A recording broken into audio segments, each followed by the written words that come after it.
So hi everyone, it's me teacher Ilyas again. Today we are gonna learn every, all and each. Assalamualaikum. Selamat datang teacher Ilyas. Bugun sizlar bilan every, all and each degan mavzularni o'qiymiz. Bular nima degani? Demak, bu every, all, each bularning hammasi degan ma'noni anglatadi. Va bularda each degani bor, bu har biri degan ma'noni anglatadi. Demak, har birini alohida holatda ko'rib chiqamiz. Every hammasi yoki har bir degani va u doim birlik bilan keladigan so'z. Ya'ni every book, har bir kitob. Every book is interesting, demak har bir kitob qiziqarli. Va endi all holatda deydigan bo'lsak, alldan keyin ko'plik keladi.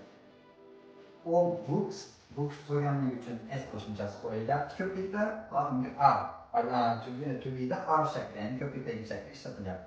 Are interesting. Every book is interesting. All books are interesting. Va keyingi holatimiz each biz ikkala holatda ham ishlasak bo'ladi. Each books is yoki are interesting. Faqatgina bu umumiy shkalada qo'llanadi.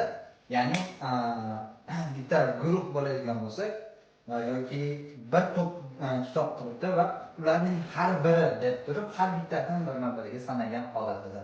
Ya'ni each books are interesting bo'lsa each book is interesting. Ya'ni har bittasi qiziqarli. Birinchi holatda ko'ryapmiz, every books are interesting. Bu umumiy holatda aytyapmiz. Every book is interesting. Hamma kitob qiziqarli. Demak, biz bilyapmiz, butun dunyo bo'ylab qanchadir miqdorda aniq raqamlarda bilmaymiz, kitoblar bor. Va ularda har biri qiziqarli. Va ikkinchisi ko'plikda berilyapti. Xuddi shuni all books are interesting. Ya'ni butun dunyodagi hamma kitob qiziqarli. Va each books are interesting. Demak, ularda har birini alohidadan olgan holatda har biri qiziqarli each holatda ko'ramiz. Demak, everydan keyin noun olib kelgan holatini, alldan keyin noun olib kelgan holatini, ichdan keyin noun olib kelgan holatini ko'rib chiqamiz. Demak, every day, all day, each day. Va every everydan keyin day biz noun'ni oldik, kun. Shunday bo'ladigan bo'lsa, every day, har kuni. Demak, bu har kuni bo'ladigan bo'lsa, kecha, bugun, ertaga, indinga davom etishi mumkin ekan. Present simple signal so'zi bo'ladi qolma.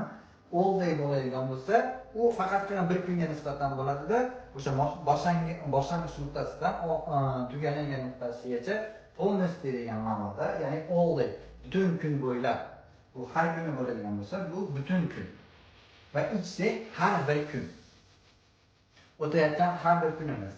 Each days that we are living, ya'ni biz yashayotgan har bir kun. Va uni gaplarni ko'rib chiqamiz, ya'ni aslo tushunish uchun every day I read a book. Har kuni men kitob o'qiyman. Demak, u har kuni kitob o'qirkan, shunga odatlangan ekan. Kecha ham o'qigan, bugun ham o'qiydi va ertaga ham o'qimoqchi. All day I read a book. Ya'ni bu butun kun davomida mana ertalab sahar paytdan boshlab, tong otgan paytdan boshlab kitob o'qishni boshlabdi va kechgacha kitob o'qidi. All day I read a book. Ya'ni butun kun davomida kitob o'qidim. Va each day I read a book. Ya'ni u biror joyga bir oylikka sayohatga bordi-da va o'sha bir oylik muddat davomida har bir kunida kitob o'qidi. Ma'lum bir muddat, ya'ni bir soatdir, 2 soatdir, o'sha har bir kunda ma'lum bir qismini kitob o'qishga sarfladi. Va bulardan keyin pronoun kelgan holat, ya'ni olmosh deymizmi? Kishilik olmosh kelgan holatda every, of, each of bilan beramiz, ya'ni bizga of yordamga keladi. Gaplarni ko'radigan bo'lsak, every of you, all of you,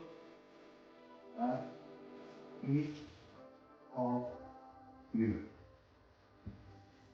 Every of you are a human. Ya'ni sizlarda hammangiz odamsiz. har biringiz insonsiz degan ma'noda aytyapti. All of you, sizlarni hammangiz. Bunda har biringiz bo'lsa, bunda hammangiz deb tarjima qilyapti. Sizlarni hammangiz insonsiz. Va each of you, sizlarning ba'zilaringiz. Each of you passes the exam and each of you are not. Yani sizlarni ba'zilaringiz imtihonni topshirdi va ba'zilaringiz topshiradi. Yana bugungi darsimiz shulardan iborat edi. Umid qilaman darsimiz sizlarga mavzu bo'ldi va tushunarli bo'ldi. Keyingi haftada ko'rishguncha sog' bo'linglar. Bye.